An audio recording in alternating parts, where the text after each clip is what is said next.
Hey everyone, so today we're going to talk about the ancient city of Babylon, one of the greatest cities of early antiquity. So without further ado, let's begin. Located about 90 kilometers southwest of Baghdad along the route of the Euphrates River are the ruins of the great ancient city of Babylon. This is the city that appears both in the stories of the Old Testament as well as the accounts of ancient historians such as the Greek writer and traveler Herodotus. I'm sure you yourself have also heard the name Babylon, but you might not know what its significance is. So let's start at the beginning. The name Babylon is actually the Greek version of the city's name. They probably had trouble pronouncing Babylu, which is the original name of the city, and it's what the Babylonians called it themselves. The name means Gate of the Gods. It was for sure definitely important to one god, Marduk. He was actually the patron deity of Babylon. Babylon, though, as we know it, was founded before the reign of the great king Sargon of Akkad. He is said to have ruled from 2334 to 2279 BCE and is believed to have built several temples within the city. Some legends and even scholars believe that he was the actual founder of the city. This, however, though, can't really be confirmed, and it's probably not likely because Sargon, you have to understand, especially in centuries after his death, was viewed more of as a god than an actual man. Everyone basically, little boys, were raised to be like Sargon, or at least what they thought Sargon was like. So if you're actually creating the beginning or origin story of your city, in this case Babylon, and you actually don't have factual evidence for it, it's easy to say that, a great ruler like Sargon came and laid the founding stone. I mean, think about it. This would be an awesome story to tell future generations. And also it would bring a certain sense of, if not sacredness, definitely a lot of prestige to your city. Anyway, let's move on with this story. I think in a future episode or a future video, we will cover Sargon in more depth because his is a really fascinating story. During Sargon's time, though, Babylon was most likely a relatively minor port town on the Euphrates River.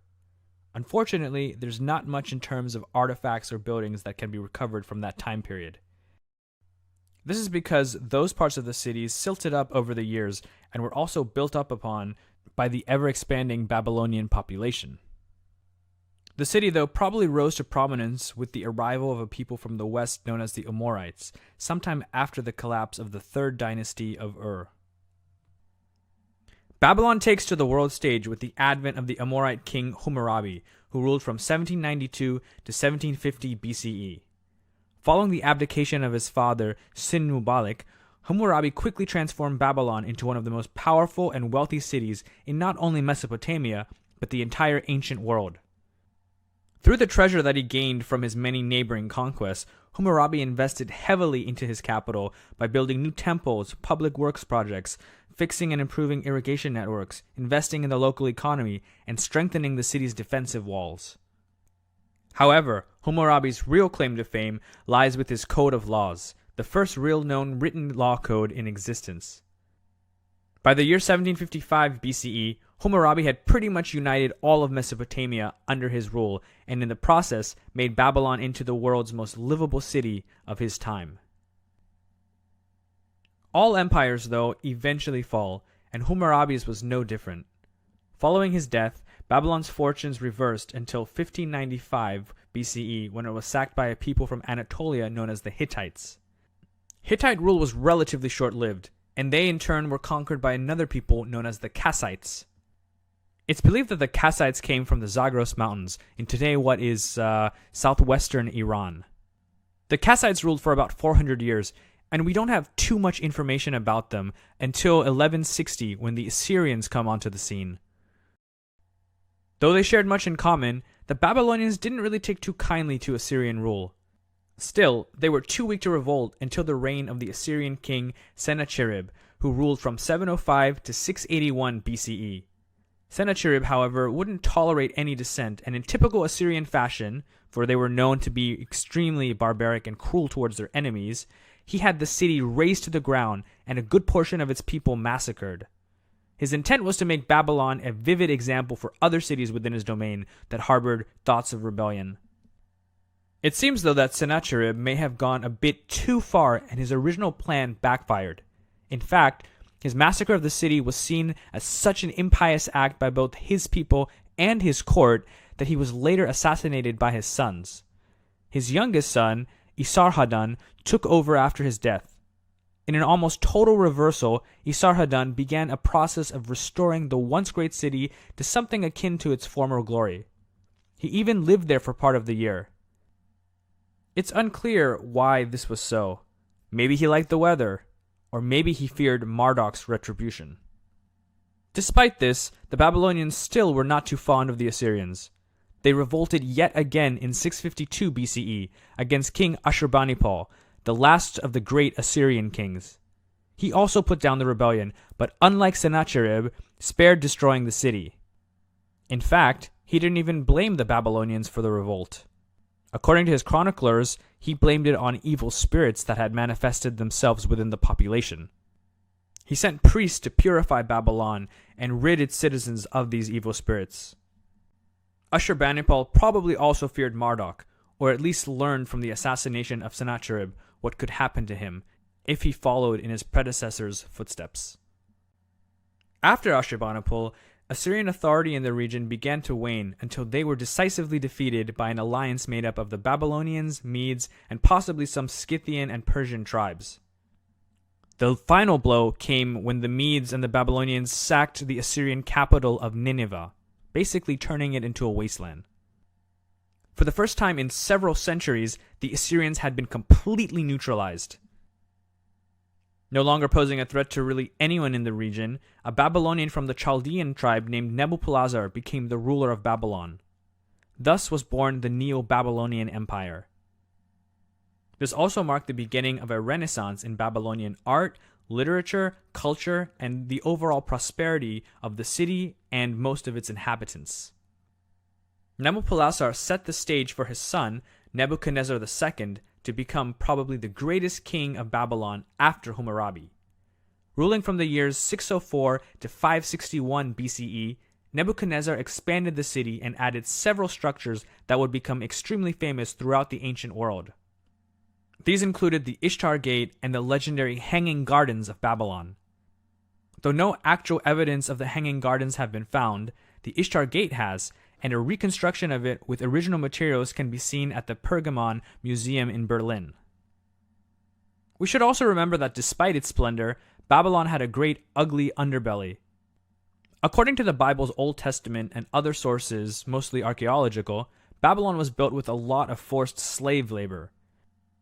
This often was the punishment for those on the losing end of a war, or rebels, political troublemakers, convicted criminals, or debtors. The Chaldean Empire went into decline after Nebuchadnezzar II's death. Though information is scarce, the sources we have indicate that there was some squabble over which of his sons or relatives would succeed him. Eventually, a man named Nabonidus, who it seems was questionable when it came to being from the Chaldean line, seized power in a coup by murdering the previous king, Labashi Marduk. Nabonidus would go down in history as being the last native Babylonian king.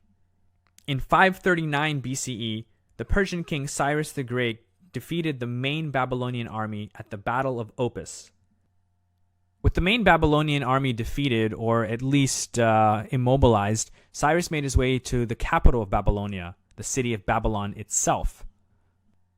Legend has it that Cyrus's troops diverted the course of the Euphrates so that they could cross it and enter the city unnoticed on the day of a Babylonian religious festival.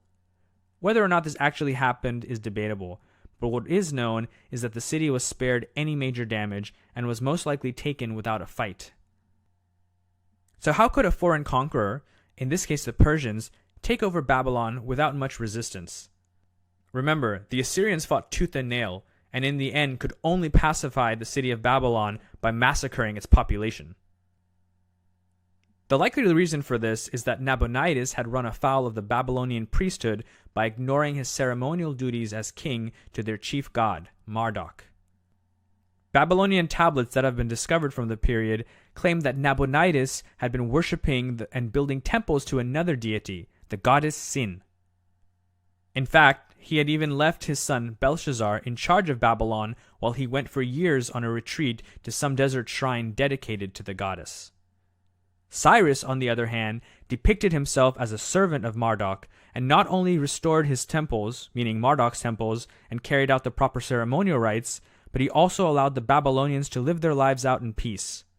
Unlike the previous conquests by the Hittites and Assyrians, the city was pretty much spared any bloodshed. He even left many of the former Babylonian officials in their posts and made the city one of his administrative capitals. He also freed the Jews from their 80-year Babylonian captivity and gave them funds to start rebuilding their temple in Jerusalem. Compared to the Assyrians and other conquerors, Cyrus was an extremely benign ruler. Babylon during the Persian Empire remained one of the world's most cosmopolitan, cultured, and prosperous cities. It was very much like what New York and London are today, but add to that some Parisian architecture and the historical legacy of a city like Rome or Istanbul. The Persians ruled over Babylon for approximately 200 years. In 331 BCE, Alexander of Macedonia, who by then had conquered half of the Persian Empire, arrived in Babylon and took over the city in much the same way as Cyrus had, peacefully. However, he didn't stay in the city long. After all, he wanted to conquer the entire Persian Empire and was basically chasing the last Persian king, Darius III, throughout Iran and Central Asia. Eventually, he did catch up with Darius, but the latter was already dead by the time Alexander reached him. Alexander, though, didn't stop with Darius' death. He basically extended his empire as far as India. He would have gone further, but his troops were sick of fighting and demanded to go back home. Alexander finally gave in to their demands and headed back east. He arrived back in Babylon in 323 BCE, where it is said that he died after a heavy drinking party. After Alexander's death, his remaining generals fought over who would control his vast empire. Their constant battles forced many residents to leave the city. According to one tablet from 275 BCE, the residents were relocated, or actually deported is probably a better word, to the new Hellenistic city of Seleucia, capital for a time of the new Seleucid Empire, basically one of Alexander's successor states. By the time the Parthians, Iranian successors to the Seleucids, took over Mesopotamia, the city of Babylon had all but been abandoned. The city revived somewhat during the Sasanian Empire, but however it never came back to the former glory that it once had. After the Arab-Muslim conquest of Mesopotamia, Babylon was forgotten and eventually became lost to the sands of time. It was only about 1,000 years later, in the 17th and 18th centuries, that European explorers began to take interest in the ancient history of the region and return home with mysterious artifacts.